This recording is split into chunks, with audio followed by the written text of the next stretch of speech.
What's up mga boss and tops? Ngayon ay mag-unbox tayo ng intercom na nabili natin sa isang online shop.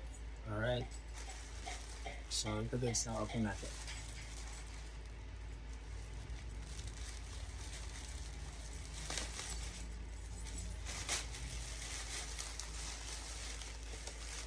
Alright.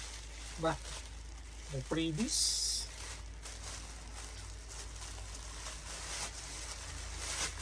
Ayun eh. May t-shirt.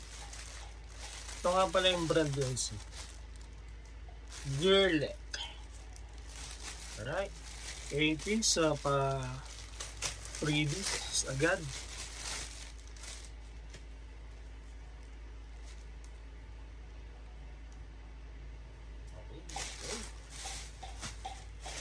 Tapos, ito naman yung intercom.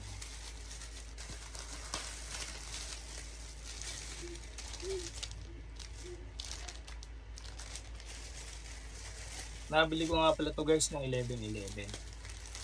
So, ayan o. Dalawa siya. Dalawa na siya.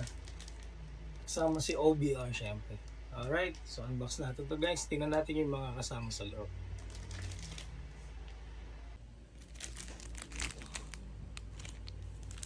Ito nga pala yung nabili ko guys. Gearlek C2 Pro. Ayan. Alright, i-check lang natin yung mga laman niya.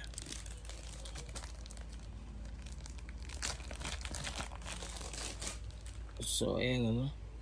Handa na, may bag pa. Okay. Open natin.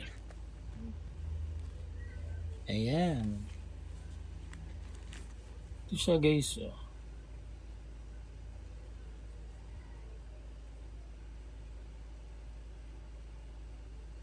Volume, mode, tapos ito indicator ng power on and off. Ayan. Alright guys, so mga kasama niya ay yung unit, charger, tapos headset yata ito. Tama, headset.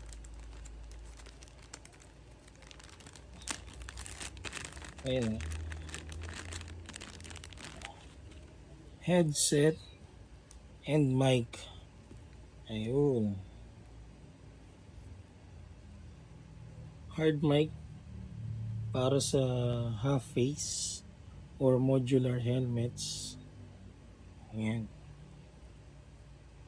Ito yung headset. Tapos ito naman yung mic para sa mga full face helmet. Tapos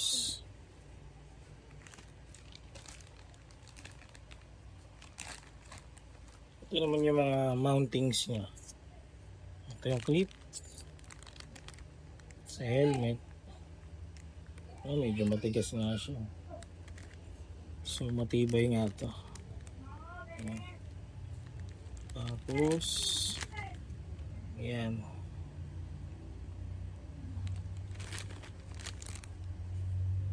mga adhesive yung mga ididikit sa helmet. Ayan. Tapos syempre ang manual.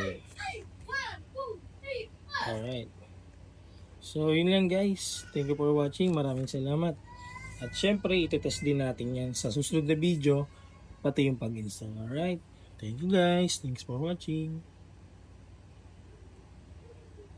At eto nga pala yung itsura nung na-install ko na siya sa helmet. Ayan guys, so meron rin siyang RGB lights. Alright, so yun lang guys. Thanks guys for watching.